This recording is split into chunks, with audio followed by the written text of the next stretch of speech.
All right, folks, we got a really fun episode for you today. We're doing our first ever movie club. So Leighton and I watched 3 films and talk about them.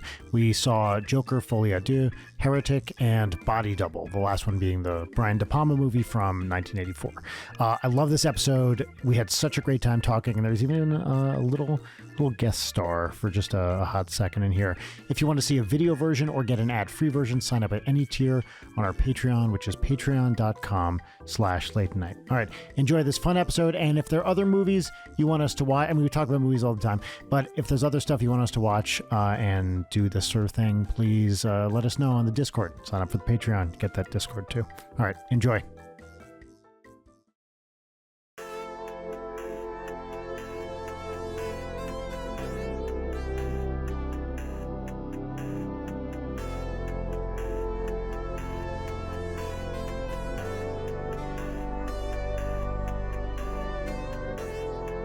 Hi, Leighton. Hi, Brian. It's very seldom we start an episode by greeting each other, but formally, I'd like to welcome you to this episode of our podcast. I welcome you. I also welcome the listener a little bit, kind of, but only if they did their homework that we technically didn't assign to them. Well, we mentioned it on the Discord. We can put it on socials as well. So we're recording this on Friday, February 14th, which is to say Valentine's Day. So I've been meaning to ask you, Leighton, about your Valentine this year. I refer, of course, to Asterion. Yeah. From Baldur's Gate 3. Well, it's really funny because what's the status of your relationship right now? Yeah. It's going great. Did you also have the thought while watching Body Double, hey, it's him? Absolutely, I did. I did. Yeah, so he's like, I don't know, stuck in a coffin right now or something. No, the relationship is going great. You know what? That's a great idea. I didn't have any formal plans for today other than this recording. Maybe I will. I'm at the point of no return at the end of Act 2. Look, I'm about to fuck Ketheric's shit up. That's exactly where I am. I've killed everybody on the ground floor, and then we're going for it. So that's romance. And you know what? I had a real moment earlier today because, and audio only listeners can't see this, I've done a bit of a look today to commemorate. An amazing look. I was surprised, and I love it. Thank you. But because I had to start with the eye thing, so it was me freshly showered with no makeup, but scribbling with blue eyeliner, trying to get a diamond shape around my eyes. And my new phone is coming in the mail, and I was like, oh my God, the FedEx guy is going to show up at the worst possible moment. And he did. Yes. So I had to hustle down and I panicked and I put on sunglasses and I didn't know how that was going to go. And then I came back inside and I looked at myself with the sunglasses on, and I should have just not tried to hide it because it's anyway, so I had a special little moment. That's great. Special little Joker moment. And now with my FedEx guy.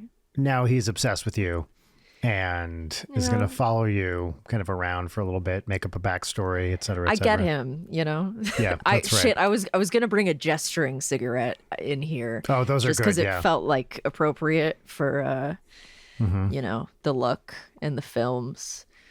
So I cannot believe that in the 5-year tenure of this show that we have never done a movie club. We've done commentaries. We talk about movies so much. And the fact that we haven't done this precise thing before is... And we've done book clubs. Shocking. Can't believe we haven't done this. This is the objectively easier thing to do. Yes. It's faster to watch a 2-hour movie than read 900 pages of bullshit. Well, it depends. Yeah. Okay. So, Brian, this started because you were all amped up to talk about some movies. Horned up. Sure. And I wanted to be included. No. Don't dismiss me being horned up because of movies. That's going to play a particular role in this discussion, I think. But you were very hot to go to discuss some movies, and I didn't want to be left out. And thus the gimmick was born. And we mentioned this on before recording a mini earlier this week, I believe, was when I said, I've seen 2 movies and Right. I forgot told about you.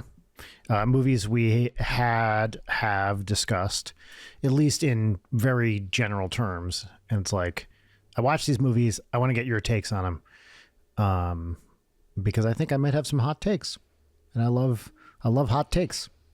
Yeah, that's our bread and butter, really.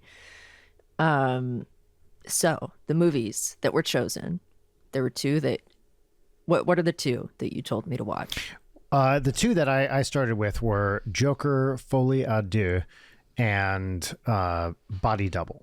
Movies that are 40 years apart in release. Yep. And then we decided on a third one, which we chose The Heretic because you refused to watch Aniara or Scarface, by the way. Yeah. So just real quick, it's not The Heretic. It's just Heretic. I said Heretic. I thought you said The Heretic. You're getting mad at me for a thing you thought I said? I'm just making sure we're talking about the same thing. I'm legitimately asking for a clarification. And yes. Because Look, isn't that what speech is? Someone sitting here is a clown, and it's not the one dressed like one. Mm-hmm.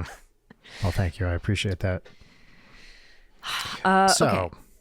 Yeah. So Heretic, Joker, Folie à Deux. Do not call it Joker 2.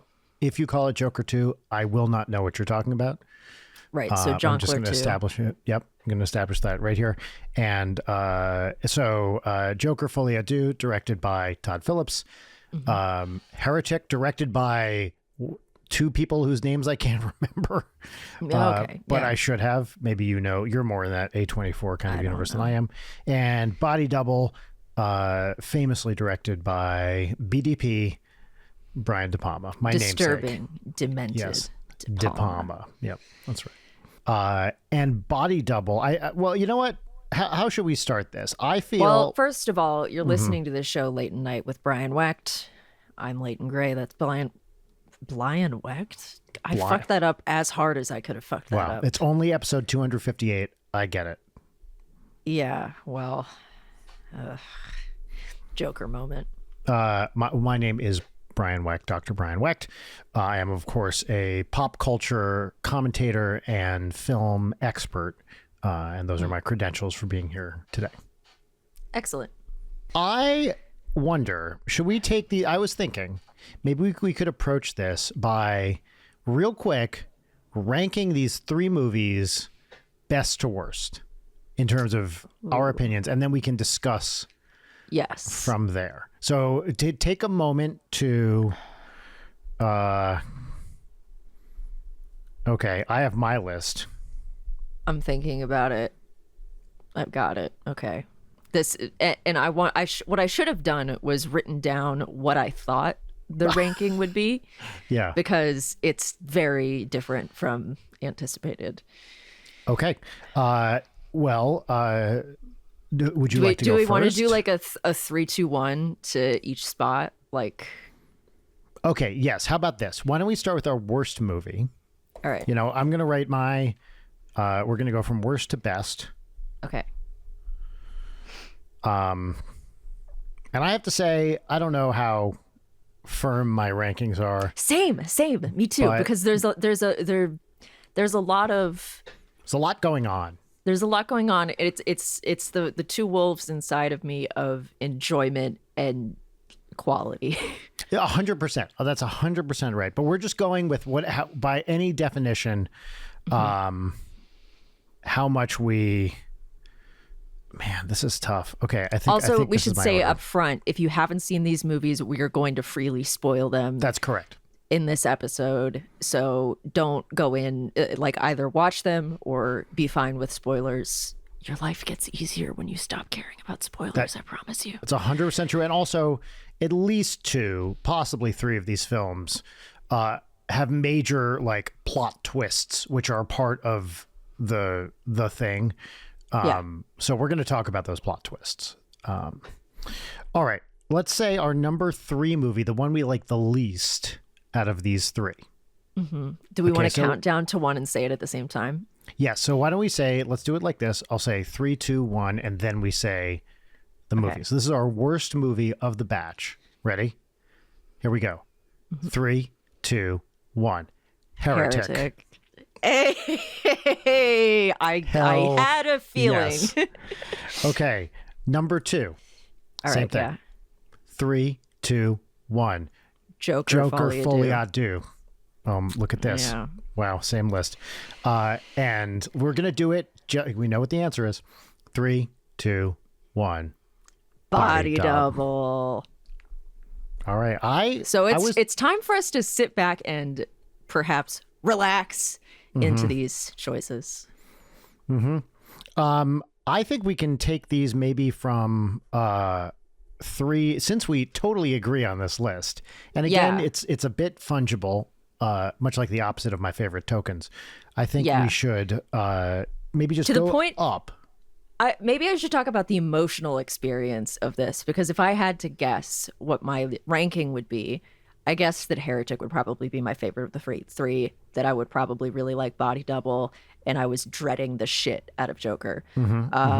Because as is well documented on this show, I'm such a fucking hater about the first one. I do not understand the hype. I was extremely annoyed by it. It's like up there with Knives Out. So you didn't understand it, is what you're telling me. You didn't get it. That's why my you didn't girl like brain it. Couldn't quite grok the concepts of the film. In my experience for Joker, the original Joker, you do have to kind of be an alpha, sort of a Giga Chad type, to really understand what that movie was about. You didn't get it either? Well, a Sigma like myself, I got it so hard that I've been blogging about it every day since it came out. Woof. Yeah. So imagine my surprise as I'm settling in to watch Joker 2, Jongleur 2, Folie à Deux, whatever the fuck. Yeah, I actually wasn't sure what you were talking about for a second until you specified it. And I was sitting there with a smile on my face like, God damn it, I'm enjoying this movie. This is good. Fucking told you.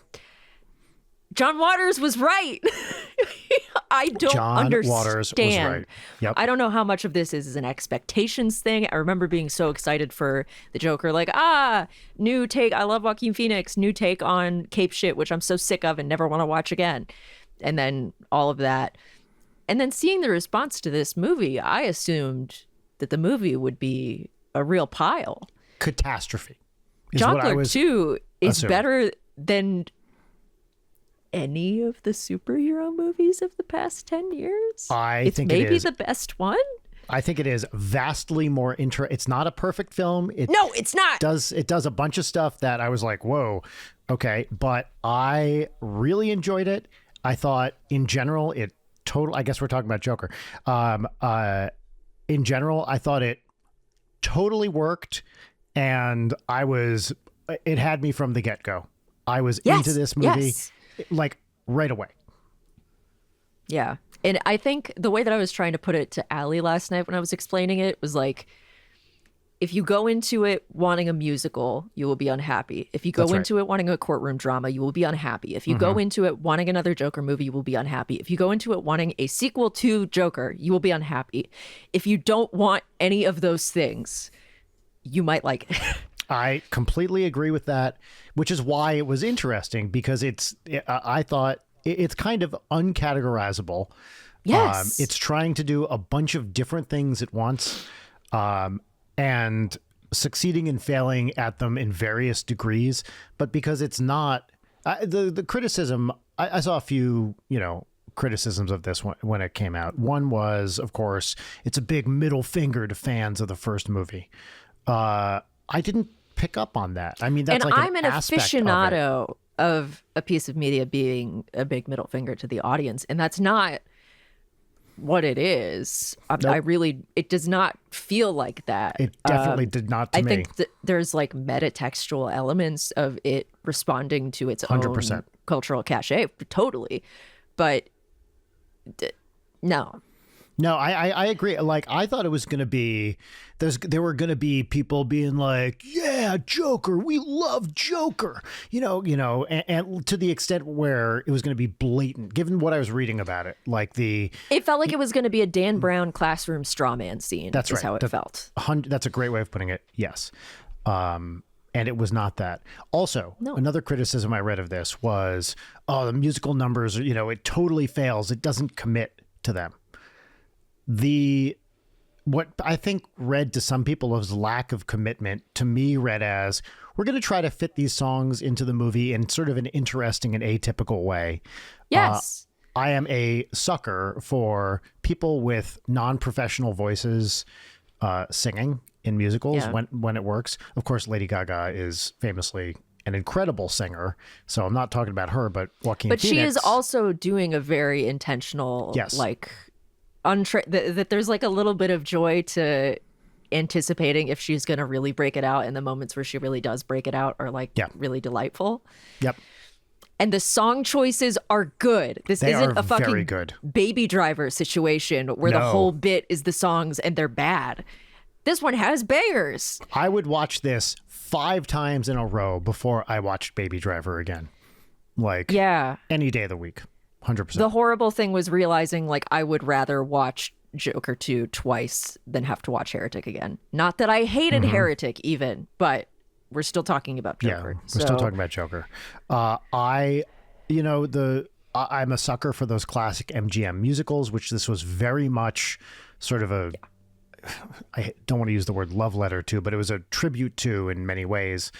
And those are good songs. I love the song Bewitched, Bothered, and Bewildered. It's a great song. The moment he started the intro to that song, I was like, oh my God, he's going to do Bewitched, Bothered, and Bewildered while looking straight at Steve Coogan, which is the best place you can do that song. And I thought was... when he's doing this kind of plaintive version of Bewitched, Bothered, and Bewildered, I loved it. I thought that was such a great scene. So I didn't know much about the movie beyond a couple of, like, what people were pointing to as the biggest fuck you moments to fans of Joker 1 or whatever. I didn't realize how many people were in it. Catherine Keener, I had no idea. Steve Coogan, no idea. Brendan Gleeson had no idea. Also, he looks fucking great. How old is he now? I would guess he's mid-60s at the youngest. I'm not quite sure. I feel like he has to be older. He might well be. But I'm not going to do it. Yeah. It went by so fast, which I was not expecting. Nope. And I thought, as somebody who avidly watches trials, I thought the courtroom shit would annoy me, and it didn't. Because it's, in watching it, any nitpick that I could do about actual proceedings is like there's such a strong fantasy element to what's happening that it's impressionistic. It doesn't really like matter if it's accurate. I thought that him doing the Southern lawyer voice worked for me in a way that a lot of the weird little mannerisms in Joker 1 didn't. That one specifically did not work for me. That one, really? I felt it was like too out of nowhere because the movie had... Actually, I was talking about this, and this may be a spoiler.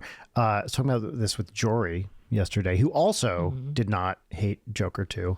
I don't think liked it as much as we did. But the whole thing is that he's supposed to be like a hack comedian, and this is a hack comedian move. But that hack comedian element was not really present in Joker Folie Deux the way it was in the first one, I thought. So that one, it felt more out of nowhere to me. That specific lawyer voice. But also, like, you can point at shit that I hate about Knives Out. I hate what Daniel Craig is doing with the accent there, and for the exact same shtick works for me in Folie Deux. So, Well, is Joker Folie Deux? Is it actually Knives Out 3? Maybe same universe. They don't say it's not an iteration. But did they at some point explicitly say, look, I'm not going to say this is a perfect movie. Did they at some point say Gotham was in New York? They did. The state of New York rules against blah, blah, blah. Yeah. Yeah. And I was like, excuse me? Does Gotham canonically exist? Is it just... Do New York City and Gotham City exist in the same universe? They're like right next to each other. Right. This is my question. I had always pictured Gotham City being like parallel universe New York, right? Yeah. But I think that's fair because Gotham was classically like initially coined to like describe New York City. I thought it was coined to describe that thing when you obtain ham.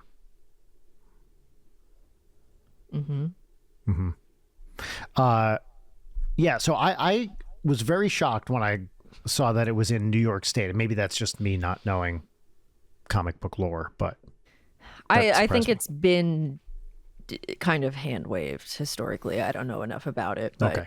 yeah, that just felt like one of those things where like there's courtroom stuff. You're gonna have to say the state of XYZ. So Yeah. That's true.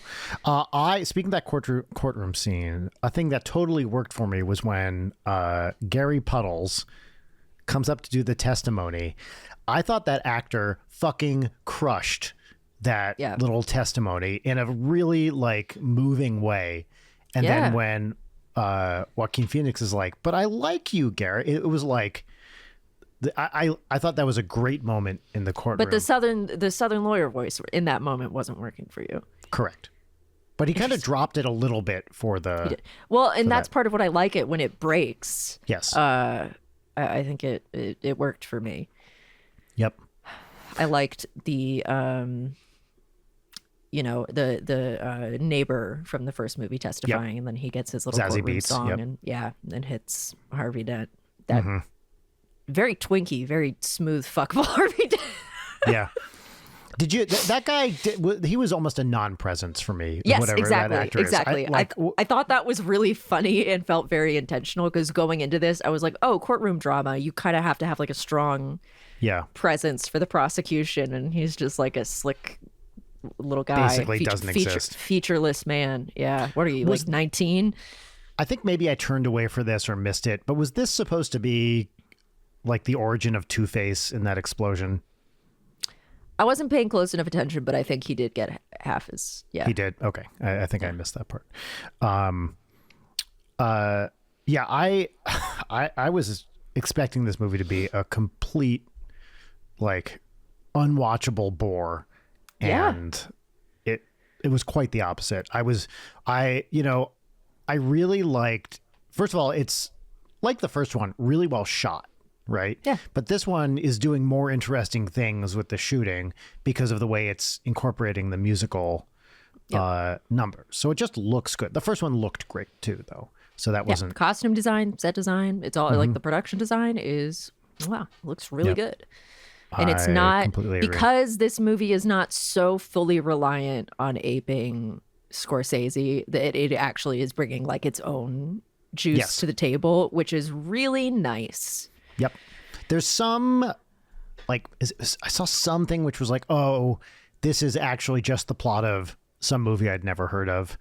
But right. It's doing a little One Flew Over the Cuckoo's Nest, like a little bit. There was some, maybe it's like a French film or something. I can't quite remember.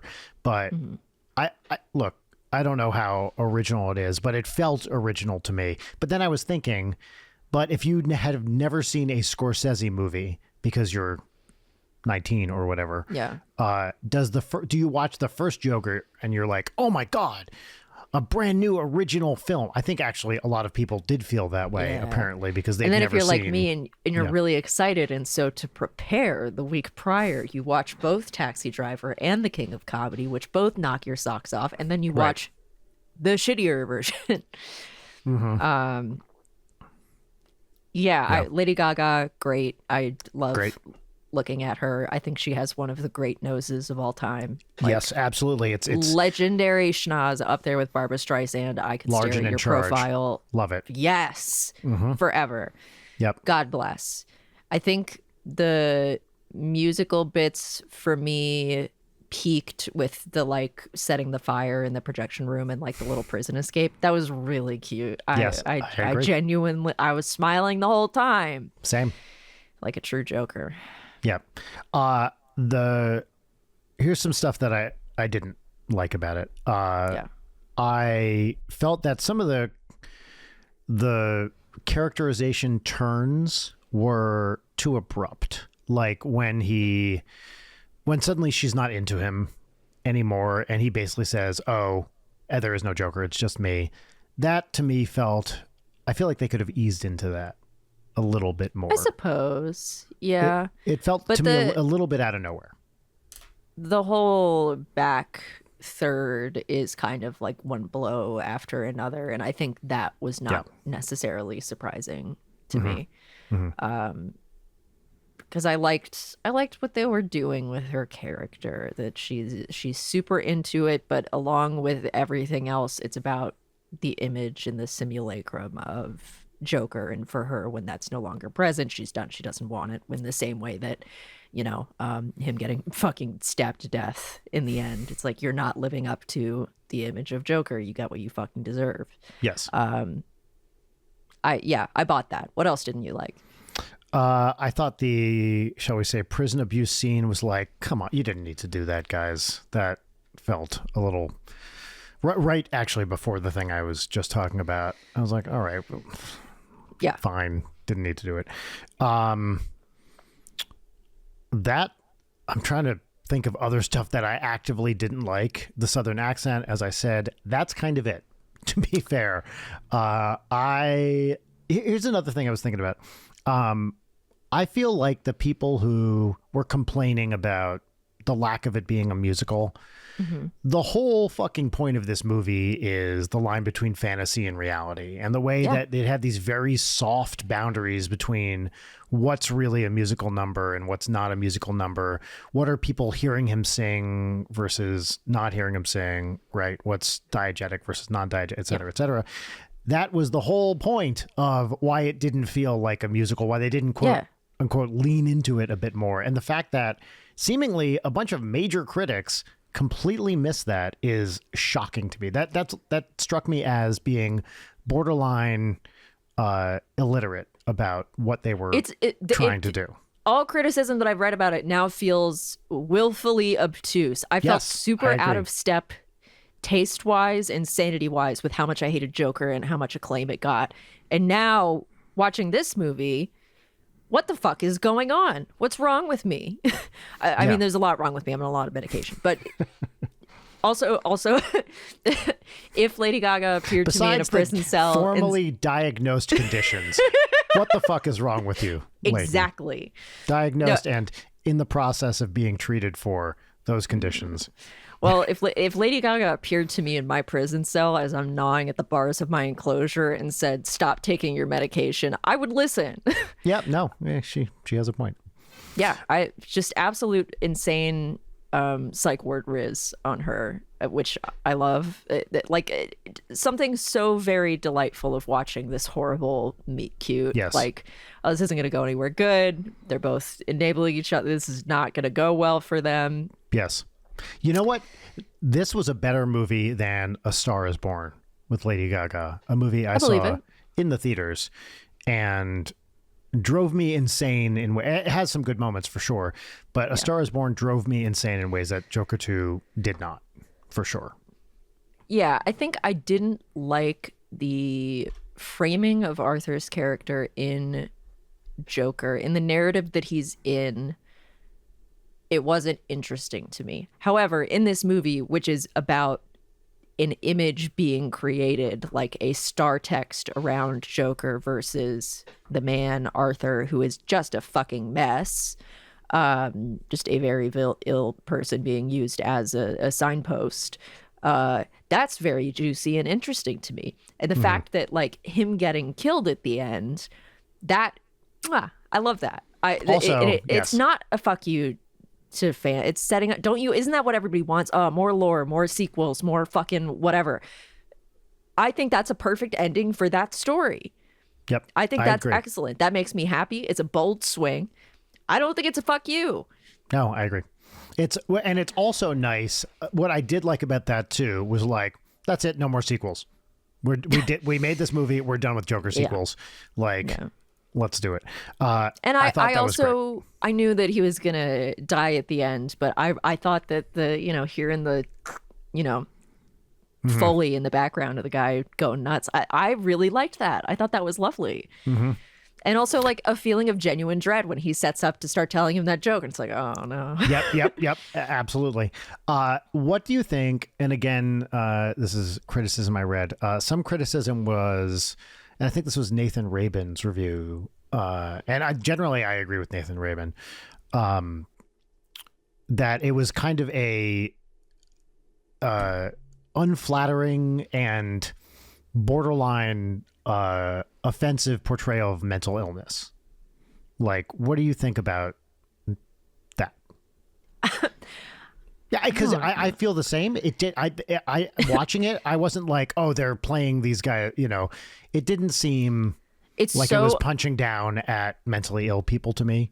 what? It's so unspecific. And even when they have the doctor on the stand to test for like they're not throwing an actual diagnosis at him. There's no statement of like what Dr. this is. It's Ken Lung, who is always yep. great. I was excited. I haven't seen him with the ball. I don't know if he's actually bald or they shaved it or whatever, but like the bald and the gray. I love Ken Lung. And when he showed up, I was like, another guy I did not expect to be in the movie. Yeah.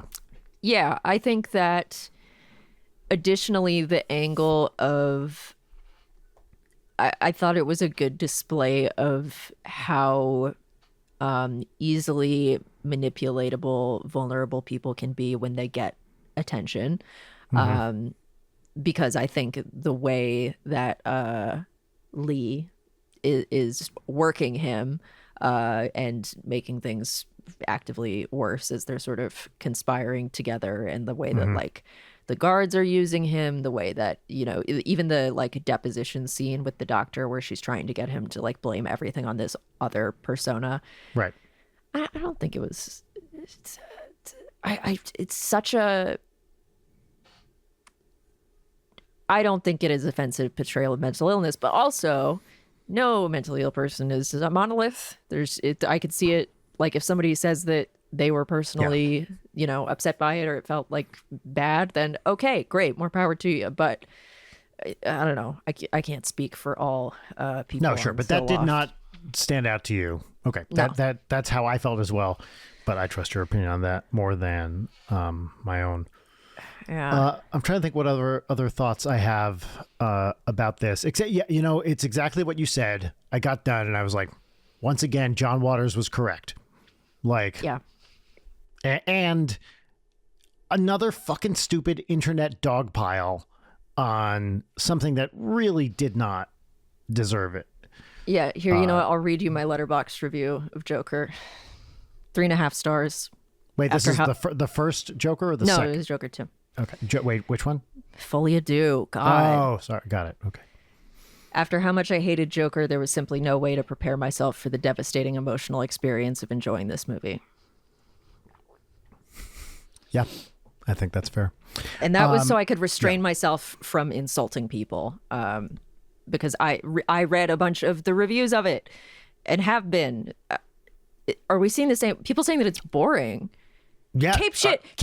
Hold on. I'm gonna move away from them. Cape shit's boring. I'm so fucking sick of fight scenes. I'm done. I'm sick of it. I don't want to see it. I don't want to hear a Hans Zimmer copycat score. Just shut. How is this boring? Yeah, no, I totally agree. It felt like a genuinely new thing in the quote unquote superhero sort of world. And what I liked about it too is, what does Marvel do, right? What Marvel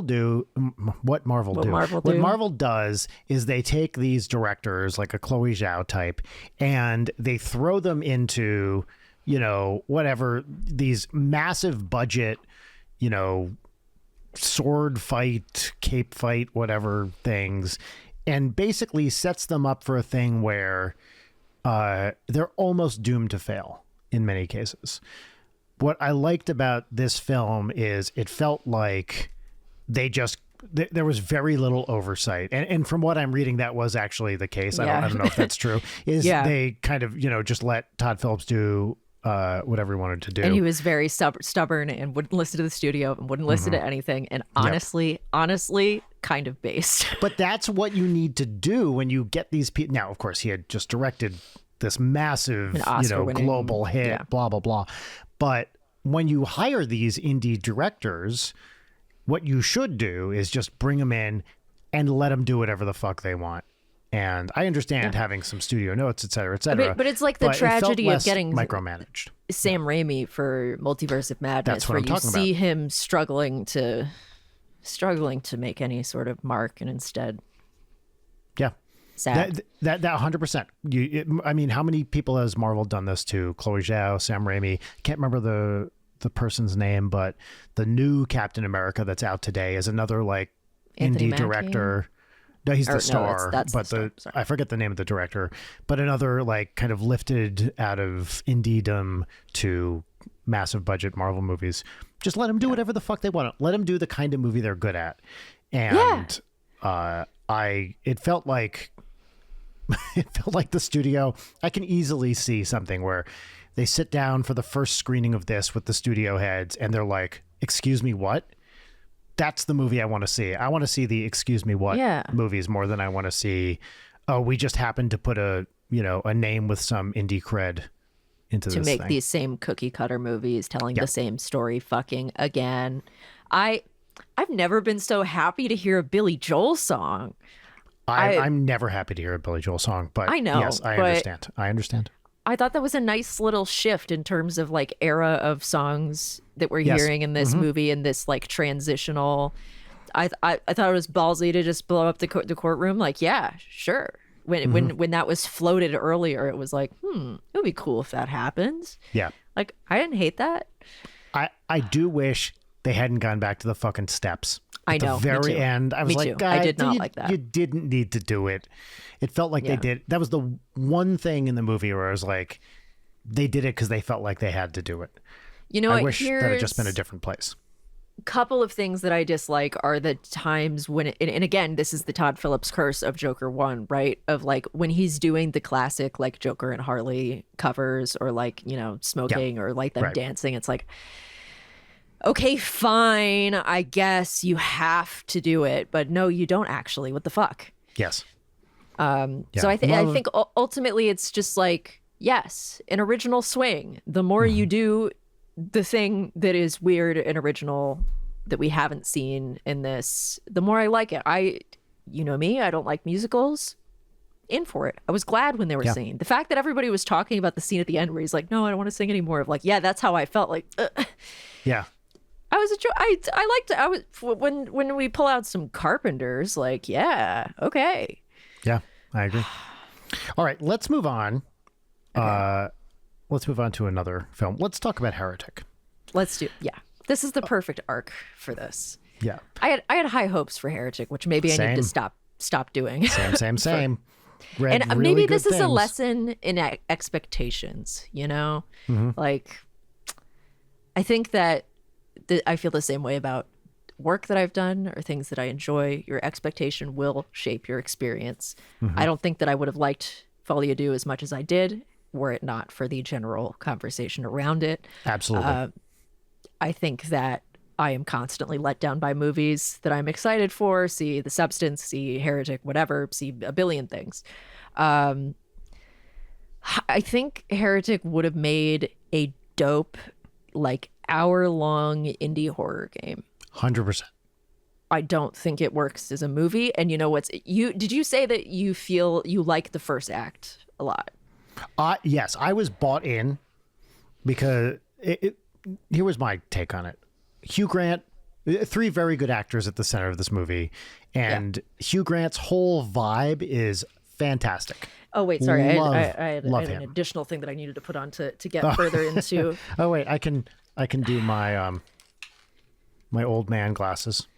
And also, let me show I'm wearing a weird cardigan and. Oh, there it is. Yep, nice. And a Radiohead t-shirt. Great. So yeah, I loved the Hugh Grant performance in the first part of this movie. I was very bought in. Once he starts monologuing about religion, it felt like a high school sophomore who had just read, like, I don't know, Howard Zinn or something. And the Monopoly thing was cute. Once they started lecturing me about religion in a way that was not actually that smart, but clearly thought it was very smart, I started to really lose it. And then once they go through the doors, they make the choice, then the movie turns into something that I actively disliked way more than I thought possible, and ultimately ends up the complete collapse of this movie in the second and third acts, really the third, but also the second, was such a bummer, because I'm hard pressed to think of another movie I've seen recently that makes seemingly every possible bad choice given a great setup. This is really interesting because I like the second and third act more than I like act one. And I'll tell Really? you why. Please. Because I love the setup of here's a creep. You got to deal with the creep. Something bad is going to happen. I love home invasion shit. I love, charismatic weirdo doing bad things to you. That's my zone. I have seen so I've seen so many versions of this setup, especially of the like women are being polite as they try to get out of the situation. And I was like, all right, come on, let's go. Let's move it along. We've seen this. Sure, fuck it, whatever. Once the movie started falling apart is when I was really like, okay, I don't, what are they doing? What are they doing? It went from being boring to just being kind of fascinating.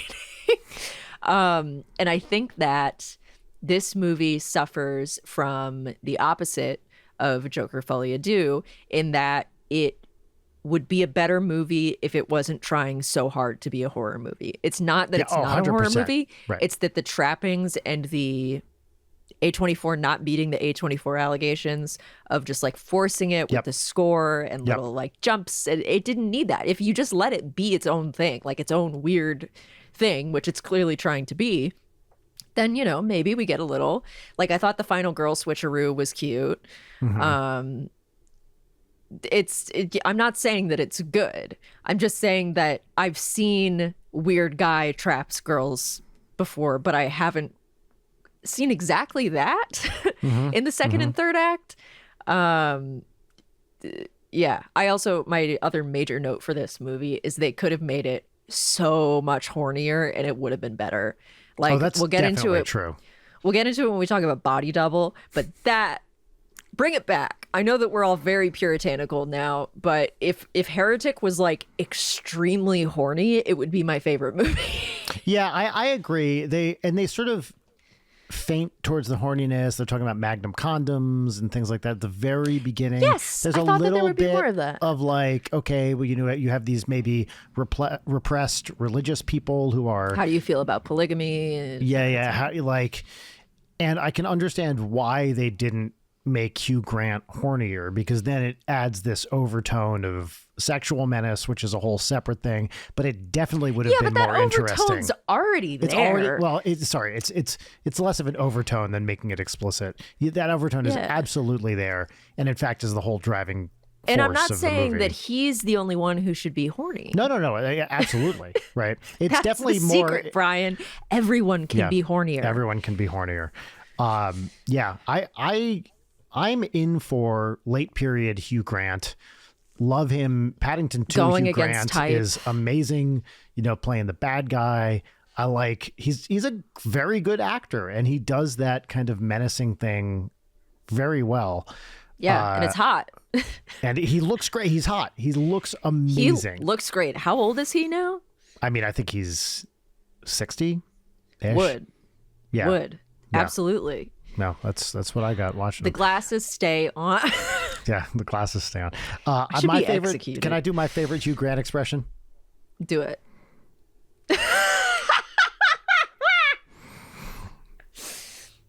That was good. That's all I want out of Hugh Grant is like, ain't I a stinker, kind of like, I'm sorry, Yeah. the sorry, not sorry Hugh Grant expression.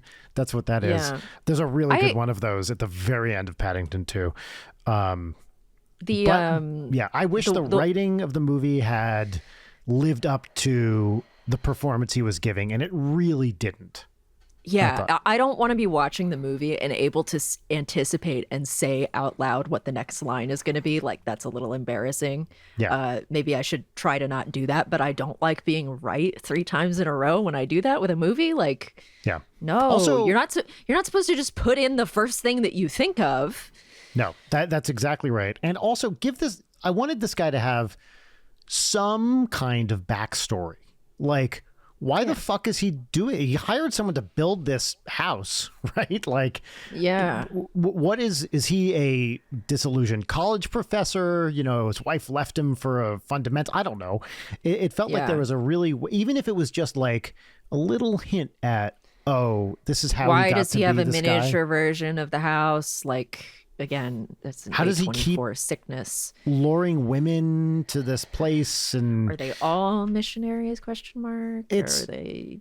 I get it. I'm not a horror movie person like you are. I know there's always plausibility problems, or often in these, this type of thing. But these struck me as so dumb that it took me out of the movie. But compare this to Barbarian, which I think is I haven't seen. No, Wait, really? I haven't seen Barbarian. No, I was worried I couldn't handle it. You can handle it. I think you should watch Conan the Barbarian. Yes, I think that you should watch Barbarian, and I also think that maybe if you had watched Barbarian before watching this, you would have hated this movie. I did hate this movie. Did you? Like, you don't even like it? I would never watch this again, nor would I recommend it to someone. What I would recommend is watch the first 20 minutes so you can see Hugh Grant do his thing, and then turn it off and never look back. That's what I at the very end of this movie, I was like, well, that was a complete waste of time. I really didn't like it. I did not like this movie. The way I would articulate it is that, like, on Letterboxd, for example, 3 stars from me is total damnation. It's like, this invoked no feelings of I can't say that it was bad. I can't say that it was good. It was just a movie that I watched. And a 2.5 has some stank on it. This movie is like right in the middle between a 2.5, I fucking hate this, and a 3, I don't care about this, which the riding the line of hatred and ambivalence is kind of an interesting, sexy place to be. Yep. So that's right. I didn't hate it. I wasn't actively mad. It's sort of like if you saw a child with like a lighter and a knife and they're a safe distance from you, it's kind of like, all right, what are you gonna do? Yeah. I'm interested to see what happens next. What do you do? I don't like this. I don't approve of this, but go off. I was actively mad at the end of this. I was like, what a total fucking waste. Yeah. Rachel watched the last half hour of it with me too, and it was like, oh, what are we doing? Okay, plot question for you. Yeah. So they go through the doors. Right. There's maybe the hottest blueberry pie scene I've ever seen, which involves like chowing down on that pie and glorping What's the it least into hot your face. blueberry pie scene you've ever seen? Oh, that's a good question. Probably Stand By Me. That's a bad one. So lady eats the pie, Right. dies a horrible pie death, as one does. Then the doorbell rings, which is a crucial distraction. Yes. So he can do the switcheroo, or somebody can. How you get, emaciated people to do this is a whole other question, which, you know. But we have to see Topher Grace, Brian, who's there. Did not for some realize that reason. was Topher Grace. Had no idea. But so is the timing of that's very important to what he's got going on. Yeah. Is he just waiting for this missionary to show up, and they always do it at the same time, or what? That stretched plausibility to me. The plot completely falls apart. Completely. I Beyond falls apart. Offensively falls apart. The answer being control is insane. Oh my God, kill me. Yeah, it was so bad. When there was the easier answer, when he's going back to, like, what is the most base, core, the most ancient thing. Just say chaos. Yeah. Chaos. Because that's what the movie just fucking turned into. It's not about control. Jesus Christ. And also that she got it. That she's guessing everything now. Like, okay, who's going to guess control? The other thing, I was really, really hoping for a version of this movie where I thought that, I forget which, Barnes is the one who died, who got throat slit, and Paxton's the other one. Sophie Is that right? Thatcher. Yeah, I think so. Anyway, when the girl that gets her throat slit bleeds out from her throat for half an hour more, then comes back and, murders Hugh Grant. First of all, okay, whatever. I was hoping that she had been resurrected. Like there was a thing there where the miracle happened, right? This thing that he sets up as a miracle actually takes place. And at least that's a more interesting choice than what they ended up doing. I saw that as the miracle, though. And like the fungible nature of it as echoed by her maybe or maybe not seeing the butterfly in her finger at the end. I'm not saying that it's good. I'm saying that I see what they're doing. I think that is objectively stupid. But I get. Yes. I smell what they're cooking. They're not quite cooking, but there's something.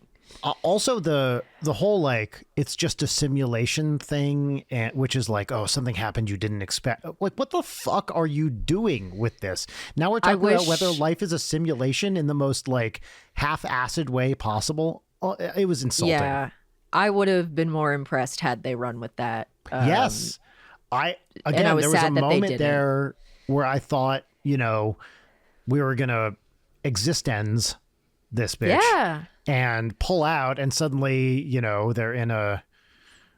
they're playing a game or whatever. Like, again, I don't know. Might not have worked, but it would have been more interesting than the bullshit they tried to pull. Like, that was my one hard laugh in the movie, though, was, nope, that's a vein. Yep. Yeah. I don't have much more to say about this. I just really didn't like it, except I need to for show the Hugh you Grant the movie performance. Serenity, starring Anne Hathaway and Matthew McConaughey. Have we talked about this movie? I've seen the Firefly movie, Serenity. Of course you have, yes. Like a leaf on the wind. Yeah, in the theaters, as one does. Of course you did. Don't look anything up about Serenity, and I'm going to make you watch it. And it's important to me. Okay, great. I'm not sure I've ever screamed as loud at a reveal. And the way that people talk about Joker Folie do in terms of what a disaster it is how people should talk about Serenity, which nobody talks about it because nobody saw it, or the people who did were the complete wrong audience for the bit that they're doing. But it's one of the most, you know me, I like crazy movies. I watch insane shit constantly. That movie is demented on a level I can't begin to describe. And now I'm interested. Anne Hathaway and Matthew McConaughey? Yeah. Wow. Okay. And Jeremy Strong is in it. Okay. Yeah, don't look up anything about it. It's fucking awesome. Okay, I will see that. Let's talk Body Double. Let's talk. Because I don't have anything else Double. to say about Heredity. Heredity? Oh my God. Heretic. Heretic. After watching, because I watched it in the order you suggested, I watched Heretic and then I watched Joker, and then I had a big intermission, and then in the evening I got extremely stoned and put on Body Double, and from the first frame of the movie I was going, oh hell yeah, Same. dude. Like the bloody vampire font and everything. It was like, Yeah, I was like, yeah. I'm expecting, I don't know really actually anything about Body Double. The reason I watch Body Double is literally I'm like scrolling through the Criterion channel. That one pops up for whatever reason. I was like, oh, okay, Well, cool. Steve was just gassing it up on the show, so. Which I had not remembered at all until I listened to the episode, until I was editing it. So Subliminal messaging. that's how little like knowledge I had of this movie. I assume like every De Palma movie, it's going to be some kind of Hitchcock homage or whatever. Yeah. Like didn't know anything about it. Turn it on, expecting some kind of thriller type thing. When we get the first frame with the bloody vampire font, I was immediately in. Yeah.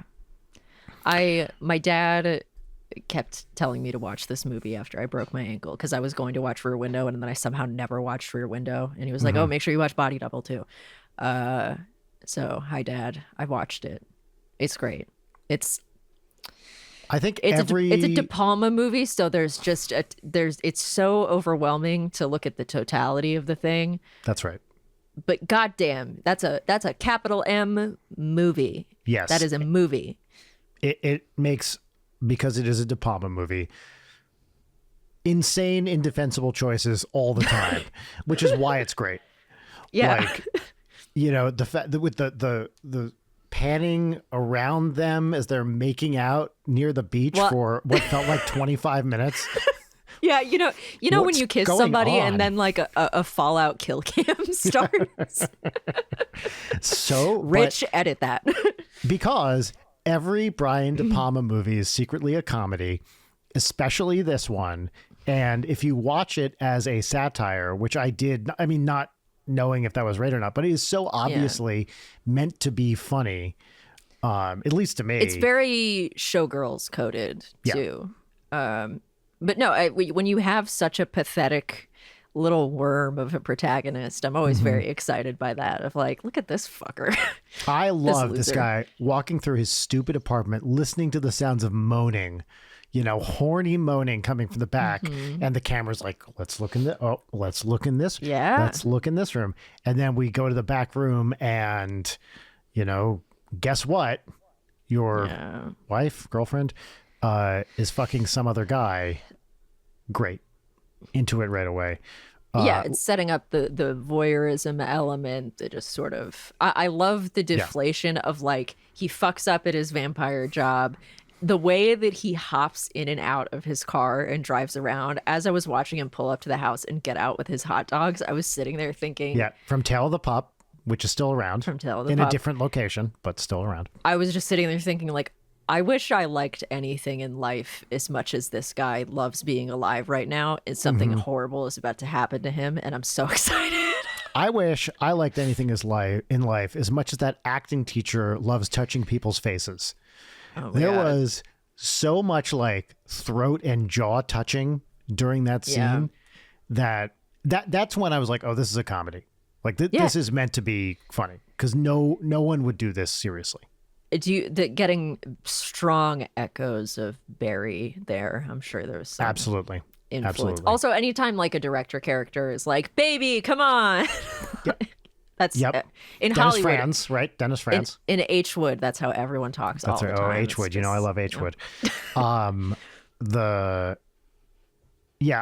Rachel again, as was a habit for her during some of these films, came in for the last 45 minutes of this, not having seen any of the setup. Did she make it in time for the relax sequence? Yes, she absolutely did. She came in kind of during the drill murder. Okay. I love that drill penetrating the ceiling repeatedly and dripping gore. It's so fucking funny. So funny. Yes, I totally agree. That was great. The relax sequence is legitimately amazing. Had you seen it before? I hadn't. No, I didn't. I was emotionally unprepared. I didn't know anything about this movie. Really, I was like, I'm not sure I've had such a violent like. Wait, have I not been paying attention? Wait, I have to back. How did we get here? 100%. That exactly. I was like, did I skip forward half an hour? Well, yeah, because he's being told to strip, and then it's like, whoa, hold on, what? That scene where he's talking to the director is I mean, what a great porn director name. And oh, by the way, the guy, this was quite a realization for me. The guy, so he's back at the apartment and he's watching that like hot tub interview or whatever with the porn actress. The guy who plays the interviewer is Mario, the bike shop owner from Pee-wee's Big Adventure. Wow. Shit. Yeah. And Mario is present for the best line in Pee-wee's Big Adventure, which is there something you'd like to share with the rest of us, Amazing Larry?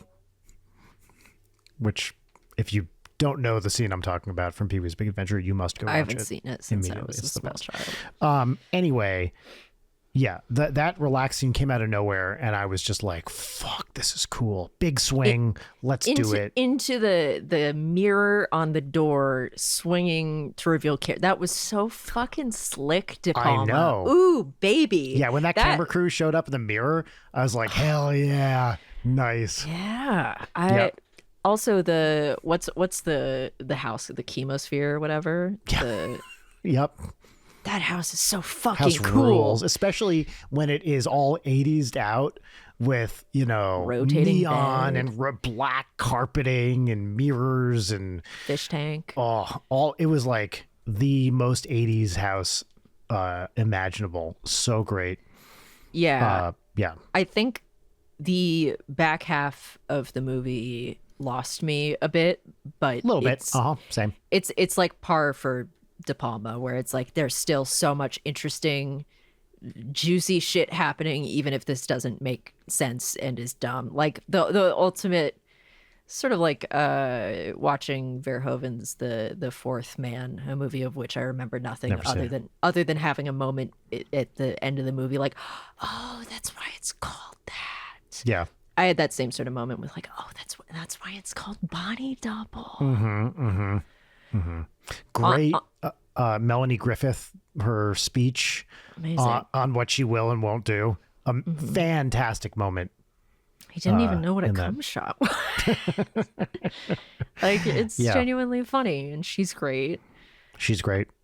I really like the whole stalking her scene or sequence. I mean, that's a huge chunk of the movie. It's like 20 minutes, if not more, where he's just with like following essentially her around. no dialogue. Yep. Tense and interesting and creepy and why? What's the line? Hi, it's the guy you almost had sex with at the beach earlier. Yes, I like that a lot.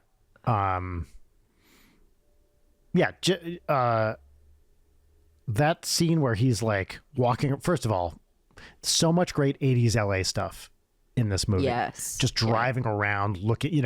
We live in LA. Seeing these things as they looked 40 years ago is kind of thrilling. I know. Yeah, where you're like trying to have a surge of recognition, but things look so different that it's very difficult to get your bearings. Yep. So we get a great 80s mall, right? Great 80s mall sequence where he's watching her change through an open dressing room curtain. Loved the store clerk in that sequence who's like, what the fuck is going on with this creep? Call security. That's fun. Then he manages to follow around. He does the thing. We've all done this. You're following someone around. They throw their underwear out. You take their underwear. You kind of put it in your pocket for later. It's a little treat. It comes back to bite him, a little bit later. But you can't blame the guy for doing it. That's for sure. Why did she do that? Very unclear to me. That also, was kind of out of nowhere.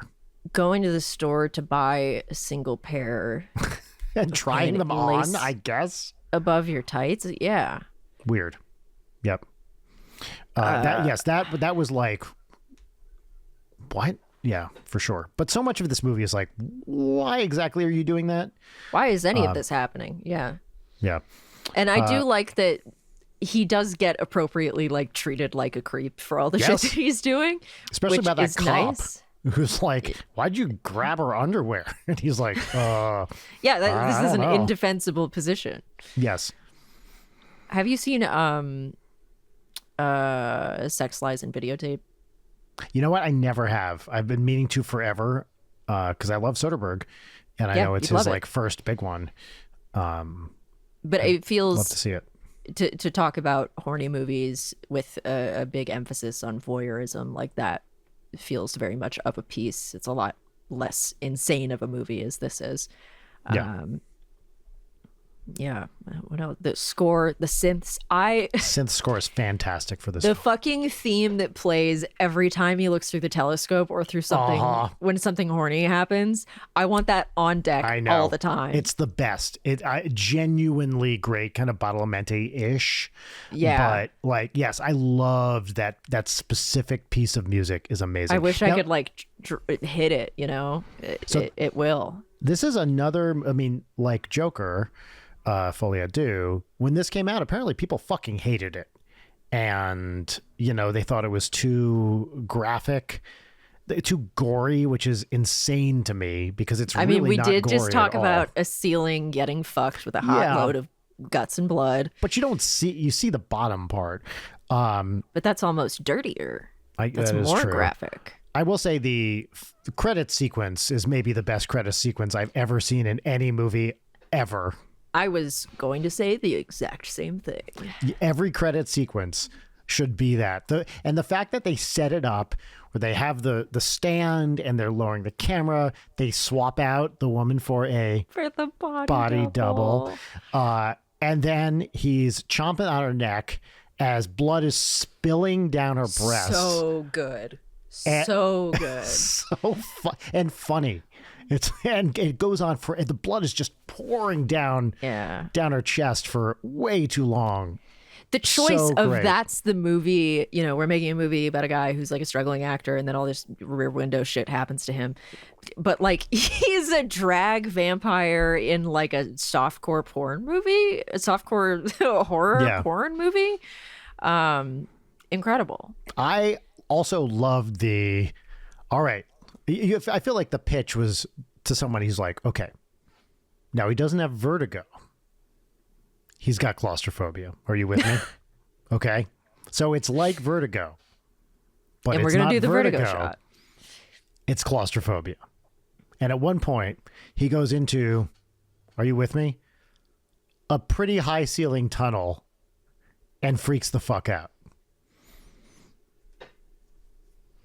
Amazing. And then he makes out with a woman for like 5 minutes while the for camera spins around him. way too long. Way too long. Longer than I have ever made out with anyone, for sure. Yeah. I mean, Although when I do always have that camera going. Yeah, no, I mean, you get a little nauseous after a little while of that. That's right. Yeah. That's what you get on the revolving bed for, to acclimate yourself to the... Yep. Loved so what's the main guy? Craig Wasson. Never seen him in anything else. But looks like Greg, Bill Maher. Did I say this? I should have looked this. Looks exactly like Bill Maher. Especially with the glasses on in the relaxed sequence. Yep, 100%. Greg Henry, I think, is the other guy, the guy who like singles him out, the engine of the guy whose house, the rich guy. I can't remember the character's name, but he's the other guy in the movie, the murderer. Sam is the character's name. Yeah, Sam Buchanan? Question mark. He was great, and he's been in everything. The legendary character actor now. Yeah. Yeah. Just honestly, I love this movie. It feels, talk about a middle finger to people, right? This is a middle finger to quote something that we've said a few times on the show. Can he do that? That's what this movie felt like to me. It was Brian De Palma, like many De Palma things, is just like, can he do that? Yeah, I guess he can. He sure is. Yeah. Sorry. Yeah. Why do you do this? Why do we keep letting him?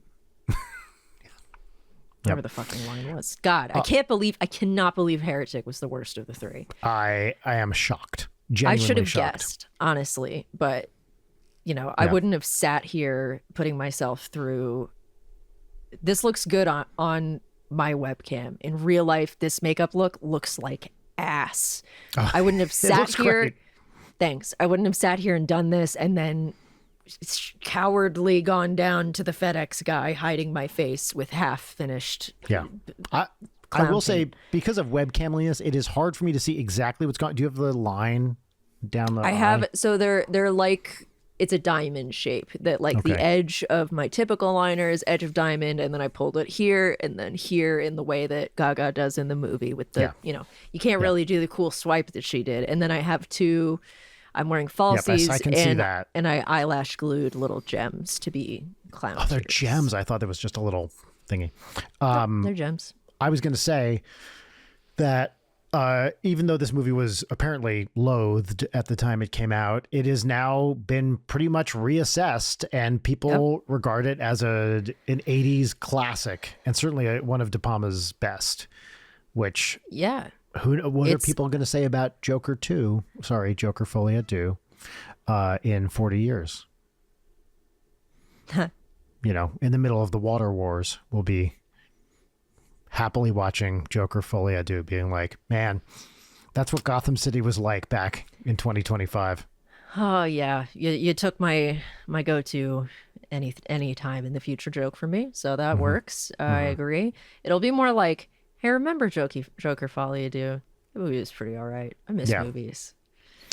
Now, listen, we had opinions, but we have a friend who has an opinion as well, or opinions, I assume, about this. Our special correspondent.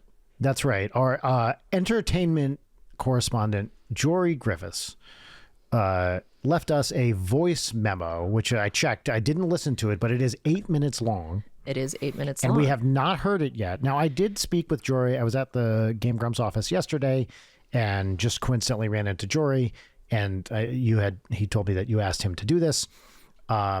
And we I talked about can't these plan movies for a anything while. around here. I can't keep shit secret. I don't think he knew it was supposed to be a secret, to be fair, but we did talk about these, so I have some ideas of what his opinions are. So I think what we're going to do is we're just going to play this note right here. We're going to listen to it real time together. And as long as we start at the same time, we can talk over it. But Yeah, let me make sure. Yeah, the volume's down so I can talk over it. All right. All right, ready? We're going to say 3, 2, 1, play, and then go. 3, 2, 1, play. Hey, Leighton and Brian. Hi, Jory. You asked me to give my thoughts on a few films, a classic and a couple more recent ones for today's episode. So I am recording my takes. I wrote a few notes, just trying to gather my thoughts, and now I'm just going to kind of go through them stream of consciousness style. Also, I assume we have full spoilers in this discussion. I apologize if I'm wrong about that. I'd hate to ruin anything. First of all, Body Double, Brian De Palma. I haven't seen it in a while, but I remember thinking it was a really interesting, like that De Palma mold, like Raising Cain of a Hitchcockian sort of exercise. A lot of like sustained mystery and suspense based on false pretenses and misunderstandings. I love that way that De Palma takes those Hitchcock tools and sort of reframes them in a modern lens, like the social mores of the era in which the film is made. Every once in a while, the image of the sharp tooth still enters my mind to this day, like an intrusive thought. And I love the expectation versus reality kind of payoff when Littlefoot and the gang discover that the Great Valley is just a single wilting tree.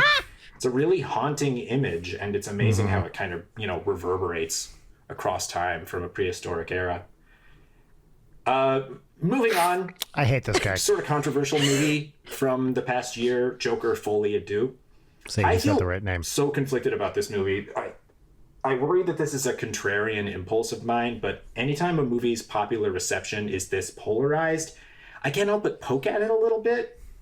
Like, Grandma Longneck's death scene, it disturbed me so much, and even though it turned out to be a dream, it really stuck with me. I keep thinking about it. When Sarah and the Yellow Bellies realized Rufus had separated from the group, it was chilling, but I can't help but question why we're so unambiguously supposed to hate the shark teeth. Aren't they dinosaurs too? Don't they deserve a Great Valley, right? Why can't the 13th entry in a series like this one take a few risks? I mean, especially when it's straight to video like this, right?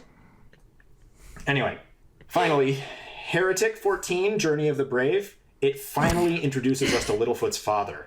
Only took 14 movies to get there. I was wondering the exactly adventure they go this. on, it's a bit pedestrian. It's like, it's kind of like Force Awakens, where it's just like a blatant retread of the first movie. now. Did he write an entire script? You have to give them props for that Sure like feels back like to it. basics approach. They definitely know the value of the property they're working with.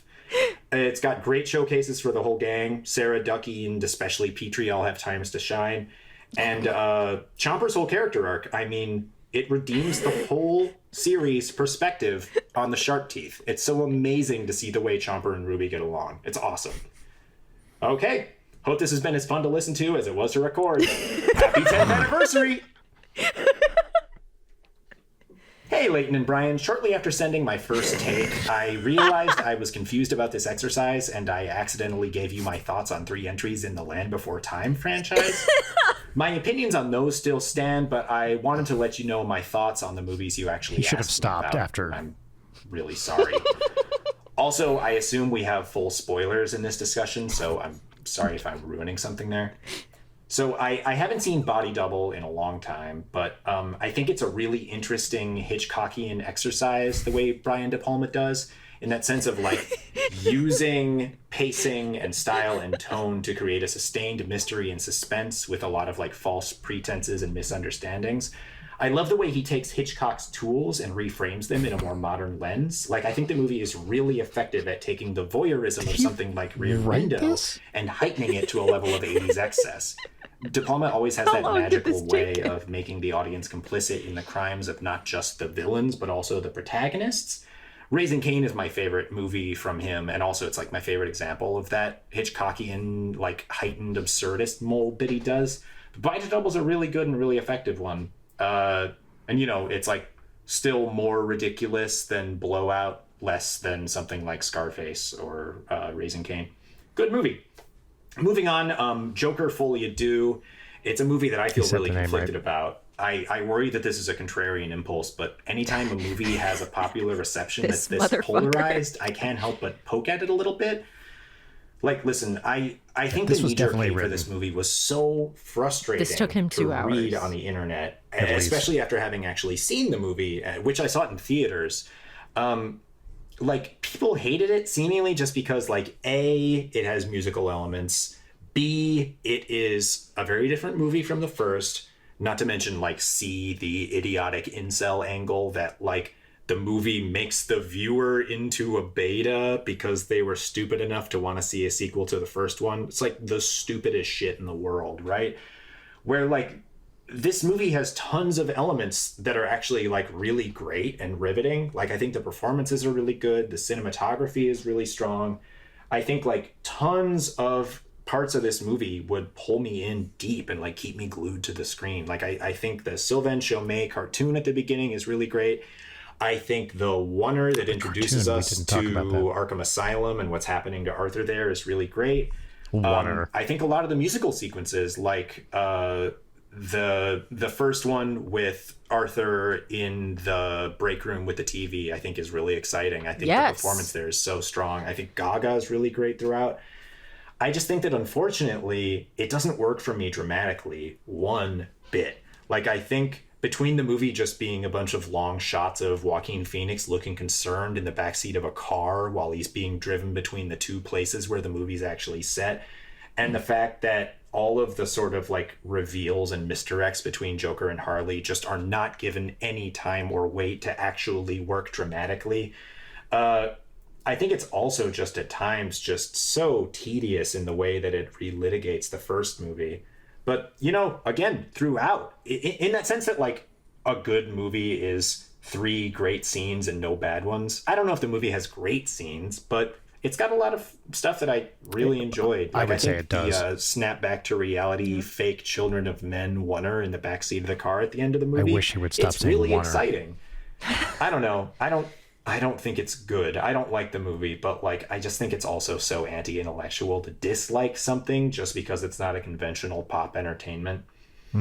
Finally, Heretic. I think it's a movie I have a really warm memory of, and one that I think it's really frustrating Can really to talk relate about to Hugh Grant because it's concise, it's well shot, it's VFX light, and for me, most importantly, it's really actor driven. The leads are all really great, especially Hugh Grant. It's so fun to watch that dynamic, and the stakes that it sets up in the first act of the movie are so interesting. And I just think that, unfortunately, the second act, and then especially the third, absolutely botches it. I think the way that the sort of mystery and themes of the movie play out, especially near the end, are just catastrophic. I think it just doesn't work at all. The way that Hugh Grant's character becomes, like, such a conventional, like, almost like slasher movie villain. He's like Buffalo Bill from Silence of the Lambs. I think in that sense, unfortunately, it doesn't work at all. But I don't know. I really enjoy watching Hugh Grant just be strange in the movie and doing his stupid Jar Jar Binks impression. It's sort of like the dance from Megan, where, like, yeah, if you tell me Hugh Grant does a Jar Jar Binks impression in the movie, it's going to get a little bit of my attention. I don't know. I hope the writers and directors get up to something that I like a little more in their second film. Anyway, I hope this second take has been as fun to listen to as it was to record. Happy 10th anniversary! Jory Griffiths, everybody. Jory Griffiths. Jory Griffiths, the true original movie boy, even 257 or 6 episodes later. 8, I think. Sorry, from his first episode. Yes. Yeah. Jory Griffiths, movie boy. That's right. Okay, pretty much in line. I think he didn't like Joker as much as we did, but I don't think he's wrong about anything he's saying. But I also think there's the difference of Jory did see these movies in theaters or at least close to release. Hello, everyone. It is Leighton and Brian a good amount of time after we have recorded the episode that you're currently listening to. Yes. Because we have another special correspondent who would like to weigh in on Body Double and Brian De Palma. And that special correspondent happens to be my father. What? Crazy. Take it away, Nathan. Hey everybody, Leighton's dad here. I just watched Body Double for the first time in probably 40 years. I saw it when it came out in the theaters and really liked it because it was trippy and weird, and I considered myself, I guess, kind of avant-garde, sort of an 80s edgelord. But anyway, I had seen Scarface the year before and I was becoming a big Brian De Palma fan, but then I came to realize it was a direct ripoff of Vertigo and Rear Window and that I was actually an Alfred Hitchcock fan. But so I watched it again and I looked at the IMDb page and saw that it gives it a warning of severe under the parental guide for sex and nudity. And now I realize why I liked it so much. And then later in college, I'm sure it had some influence on my decision to switch from pre-med to major in radio, TV, motion pictures. And cut to years later, I was working on the pilot of Touched by an Angel, and I met Craig Wasson at a party. And then instead of talking about Body Double, he took me down a conspiracy rabbit hole by pointing out that all smoke detectors have a radioactive warning stamp under the cover, and it's for population control. Nice guy, though. Anyway, in the words of Dennis Franz at the end of the movie, that's a wrap on the bat. And that was Leighton's father with some riveting commentary on Body Double. Yes, I agree. I'm glad we did that. Yeah. Also, can I just say here, what did you text me the other day about how you introduced a certain movie? Me? In this? Yes, with a definite article that maybe you tried to gaslight me about during the recording of this episode. and I decided not to push it, even though I fucking knew I was right. But because I am nothing if not a gentleman, I was like, you know what? I'm just gonna move along here. And then I'm actually, you know what? I'm gonna read you some texts. Fine. You sent. Whatever. Just gonna read a couple texts in our little Discord channel. Well, that's not a text. It's a Discord message. Fine. It is a form of text. I thought it was on text, but you're right. It's a Discord message. See, I admit when I'm wrong. Here's what you said. OMFG, I did say the heretic. This is so fucked up. Gaslighting queen. So what else can I say?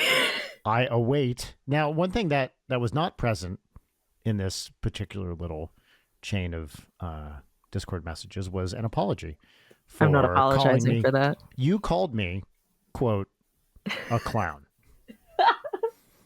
And it's another instance of, what can I say? A man being right about something.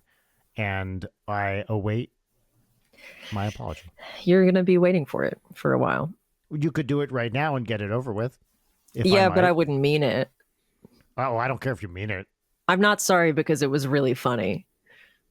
Okay, I'm going to clip out the word not. That's all. Actually, can you just repeat these words after me? No, I'm not going to. Is that how you ask for all apologies? You give them a line read?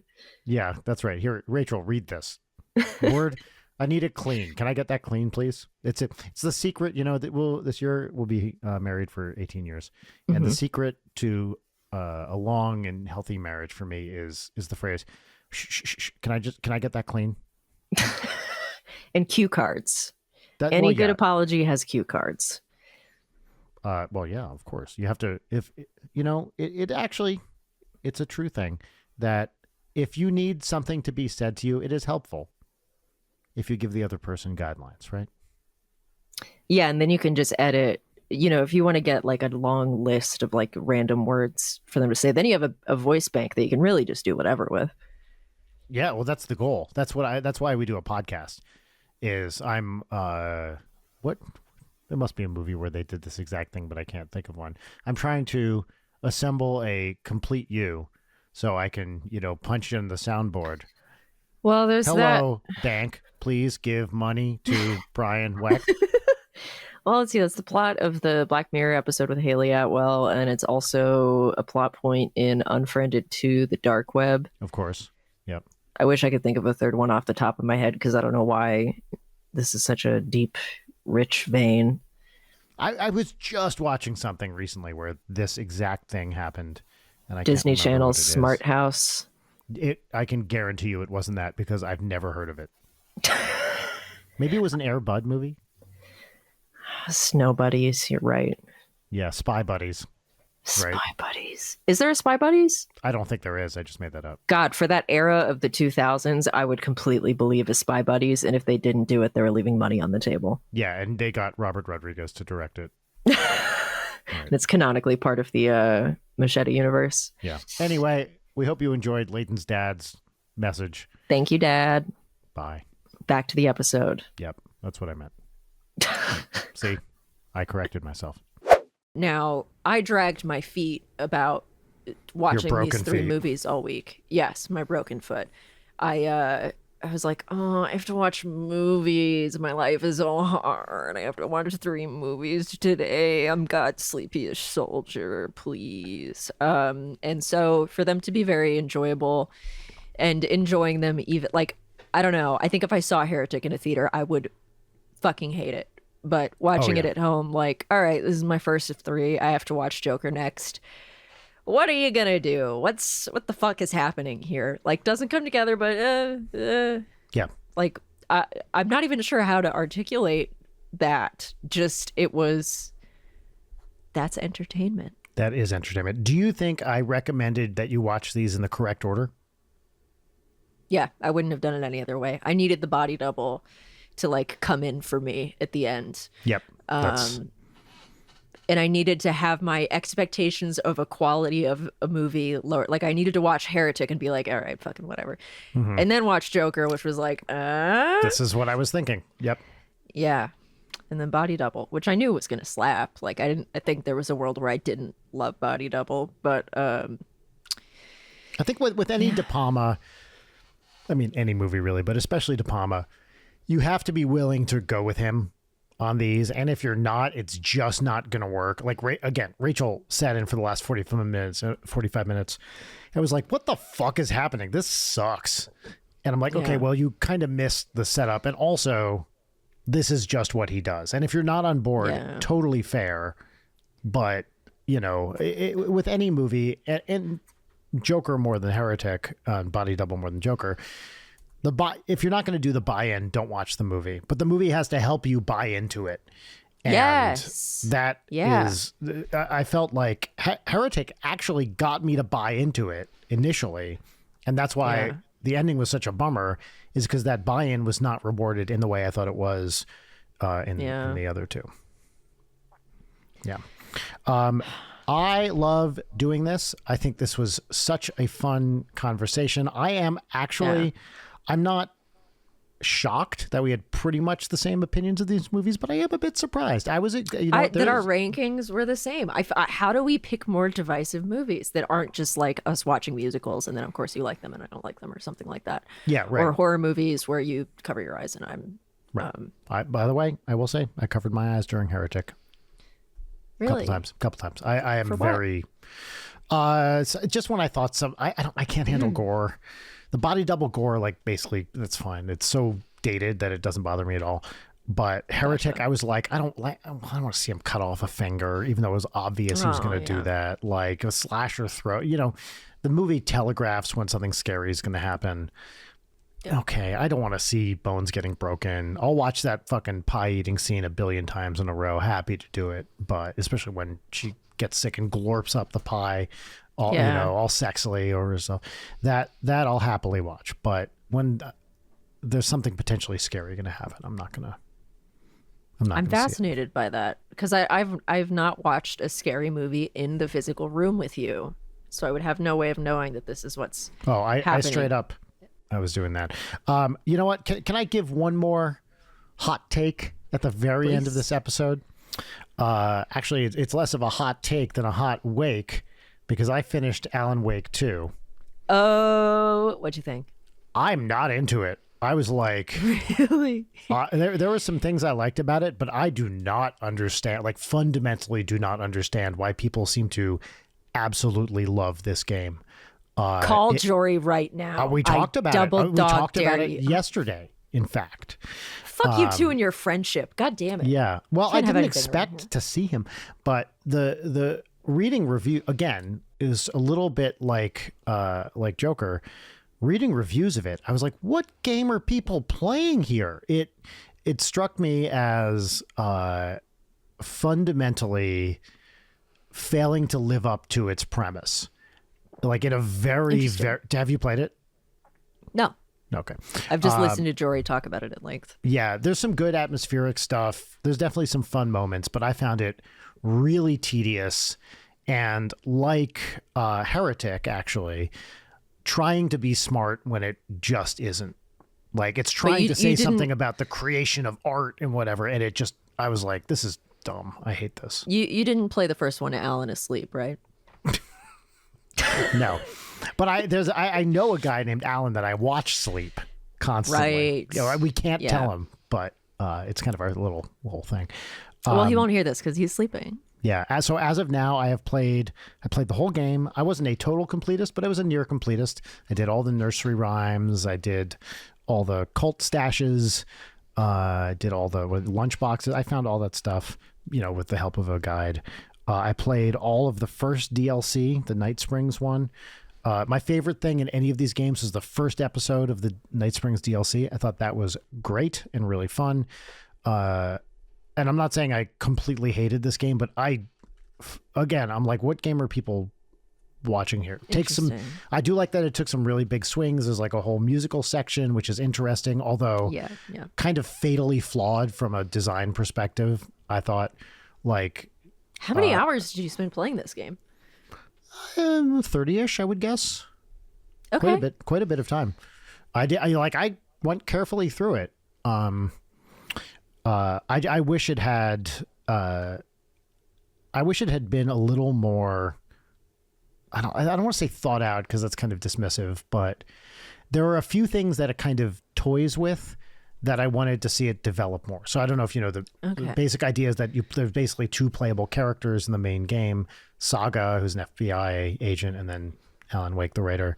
And at some point, Saga, who's a black woman, is talking about, there's one line which is like, why do these white assholes get to control me? Because Alan Wake is like a writer and he's like affecting her thing with the story. I wanted that. Yeah. I was like, that's an interesting idea. Can we please like really lean into that instead of just giving it its subtext and then they just kind of brush it off? And I was like, that's much more interesting to me than this whole like, we need art to create. I was like, oh, fuck this. Like, yes, Alan Wake is a controlling white asshole, and I felt like they needed to go deeper with that. Yeah, interesting, huh? I would just love to hear you and Jory gab about it. And I was robbed of that experience. Yeah, well, you're not, because we could do it some other time. There's lots of Land Before Time movies he could pretend to talk about, Yeah.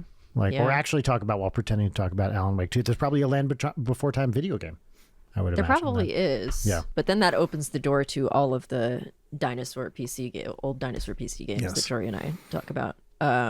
Yes. I am 54 hours into Baldur's Gate 3. Wow. I have to look up what my time playing it. It was well into the hundreds, though, for sure. Because, again, really, I'm a fucking completist when it comes to a lot of this stuff. So I tried to do all the side quests. Had to fuck as many people as possible, of course. Of course. You got to do that. Fuck Max. Yep, that's what I do. Yeah, what did you? I was very excited to have accidentally gotten the rescue all the prisoners from the depths of Moonrise Towers in one playthrough. Like, hell yeah, they all got out alive, baby.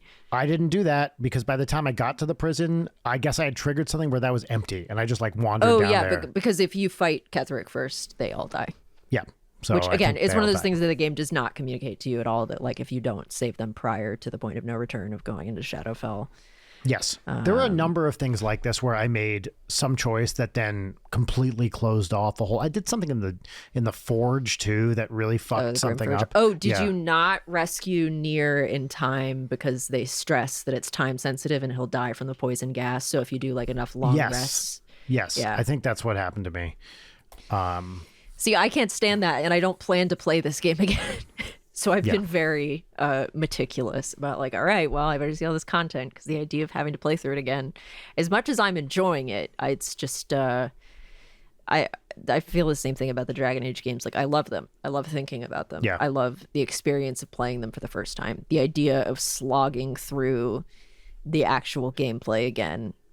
Meanwhile, I'm like, let me put another 100 hours into Fallout New Vegas. Yeah. It's just, yeah. Yeah, My therapist knew what Baldur's Gate 3 was. Whoa. I was very proud of him. That's yeah. crazy. The Moonrise Towers, I actually had to go back and I might have lost 5 or 6 hours of gameplay because I did a thing where I guess I waited too long and the battle happened without me there. And I showed up and suddenly, what's her name? Jahira was dead. Like all these people were just dead. And I was like, fuck, I want those characters. So I went back and restored an old save because I like waited too long or something. I don't know. That's fucked up. Yeah. How did you get into Act 2? Did you do like Mountain Pass or Underdark? Because I came from... Interesting. I came Underdark. through Mountain Pass, and so I didn't find the Last Light Inn until like I was trying to wrap up all my shit, and then it was like, here's all this stuff that you should have done like 10 hours ago. Yeah, I went back and did the Mountain Pass later again because I'm kind of a completist with this stuff and wanted to do that. So after I had done a lot, gotten through the Underdark, I went back to the Mountain Pass. I have a fatal flaw when I play these games, which is I am very conservative with my use of items. And I collect all this shit and then I never use any of it. And then I get to the end of the game and I'm like, wait, why did I have all this shit if I didn't use it? Yeah.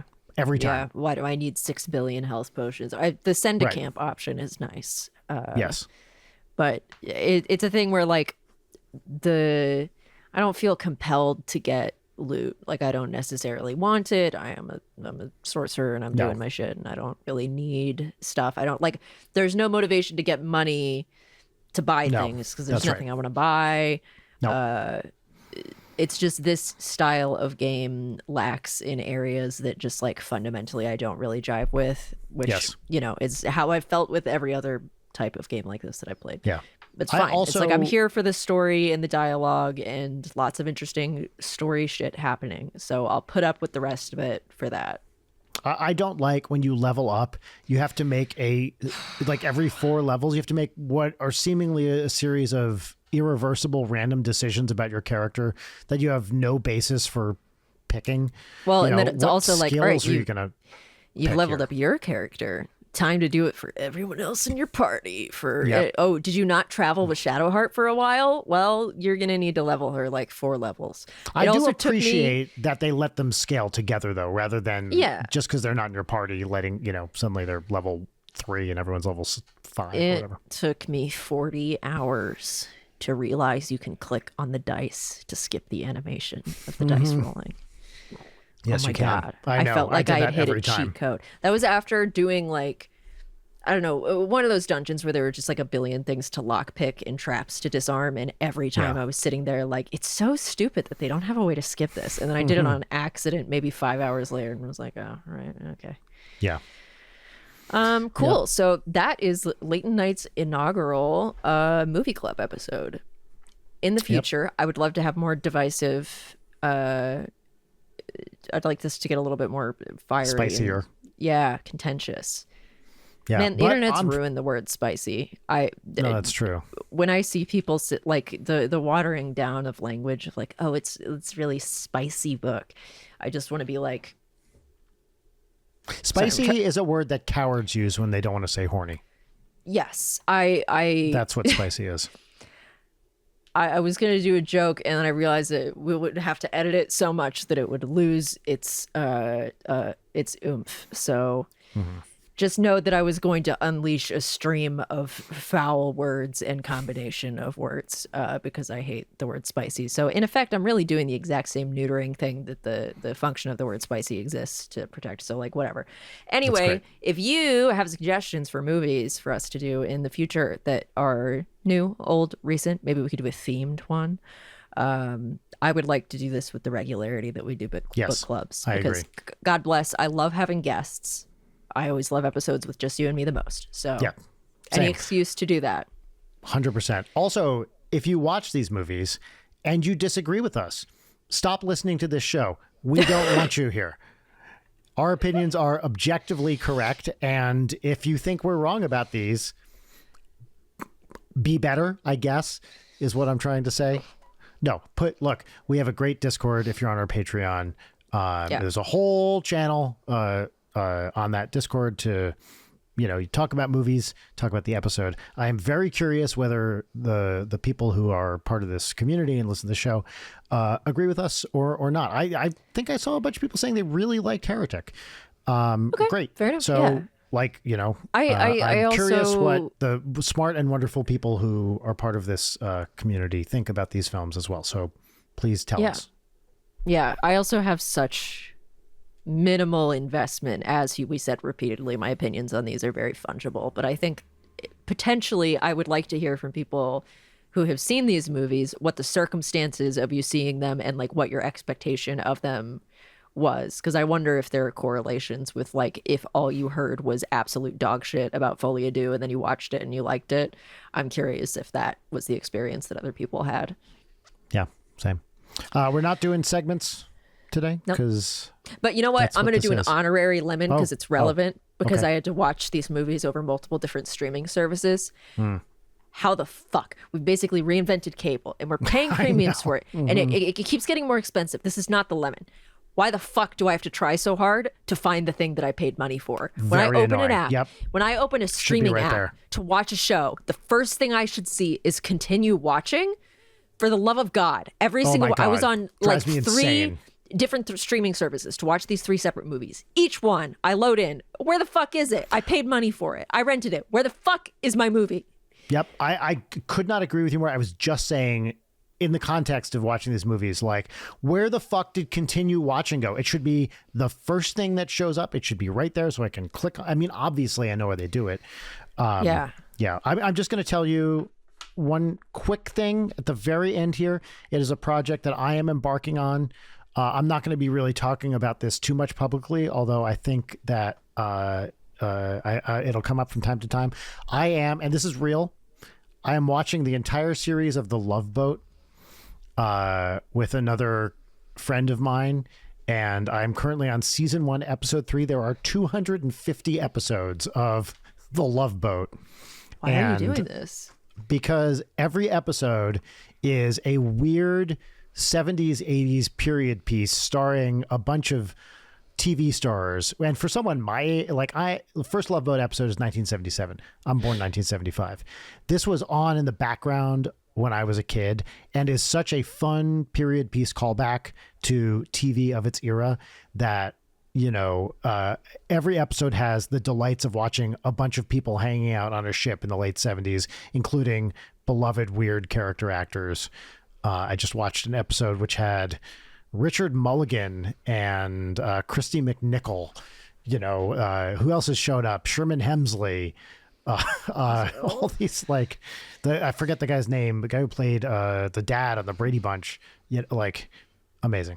So I am watching the entire series of The Love Boat, although if it gets too dire, I may tap out. But so far, I just have a friend that we're emailing thoughts, another guy my age, emailing thoughts to each other, be like, can you believe, Sherman Hemsley was only 39 when this episode, guy looks, he acts like he's 60 and he's 10 years younger than I currently am. So if anyone wants to watch The Love Boat, it's on Paramount That's right beautiful.